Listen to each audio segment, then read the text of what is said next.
Kumpanija se tibda toffri servizz ta' trasport bil-baħar mill-Imġar Għawdex għal Port il-Kbir minn Ġunju li ġej f'inqas minn 3 kwarti. Fi-stqarrija l-kumpanija qalet li investiet f'żewġ katamarani moderni li kapaċi joffru s-servizz kif mitlub minn Transport Malta.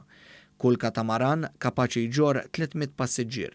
Il-kumpanija Gozo Fast Ferry Limited qalet li tikkollabora mal-Malta Public Transport biex nies bit-tal-linja card ikunu inċentivati meta jużaw il-katamaran minn Għawdex għal Port il-Kbir.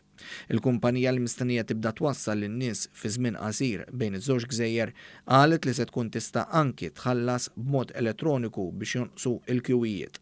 Dettalji dwar l-iskedu n-nollijiet tas-servizzi se joħorġu iżjed il-qudiem.